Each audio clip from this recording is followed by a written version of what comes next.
વલસાડના સરદાર હાઇટ્સમાં મોટી દુર્ઘટના ટળી. લિફ્ટમાંથી ઉતરતા સમયે એકાએક લિફ્ટ ચાલુ થઈ જતા યુવક નીચે પટકાયો. વલસાડ શહેરના પોશ વિસ્તાર ગણાતા તિથલ રોડ પરથી એક ચોંકાવનારી ઘટના સામે આવી છે. અહીંયા આવેલી સરદાર હાઇટ્સના સાબરમતી બિલ્ડિંગમાં એક મોટી દુર્ઘટના થતા સહેજમાં ટળી ગઈ છે. બિલ્ડિંગની લિફ્ટમાં અચાનક ટેકનિકલ ખામી સર્જાઈ હતી અને લિફ્ટમાંથી ઉતરતા સમયે એકાએક લિફ્ટ ચાલુ થઈ જતા યુવક નીચે પટકાયો હતો. જો કે સદનસીબે આ યુવકનો ચમત્કારિક બચાવ થયો છે, પરંતુ આ ગંભીર ઘટના બાદ સ્થાનિક રહીશોમાં ભારે ફફડાટ અને મેન્ટેનન્સ એજન્સી સામે રોષ જોવા મળી રહ્યો છે. પ્રાપ્ત વિગતો મુજબ 14 માળના સાબરમતી બિલ્ડિંગમાં અચાનક લિફ્ટ બેકાબુ બની હતી. આ લિફ્ટના મેન્ટેનન્સની જવાબદારી ઓમેગા એલિવેટર્સ પાસે છે.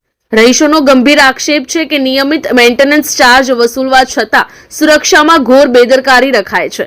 સવાલ એ છે કે જ્યારે યુવક બહાર નીકળી રહ્યો હતો અને આ ઘટના બની ત્યારે સેફટી સેન્સર અને ઇમરજન્સી બ્રેક કેમ ન લાગી? સોસાયટીના ચેરમેનના જણાવ્યા અનુસાર માત્ર 2 દિવસ પહેલા જ ઓમેગા કંપનીના માણસોએ લિફ્ટનું રિપેરિંગ કામ કર્યું હતું. તેમ છતાં દરવાજો ખુલ્લો હોવા છતાં લિફ્ટ ચાલુ થઈ ગઈ હતી, જેના પરિણામે યુવકનો જીવ જોખમમાં મુકાયો હતો.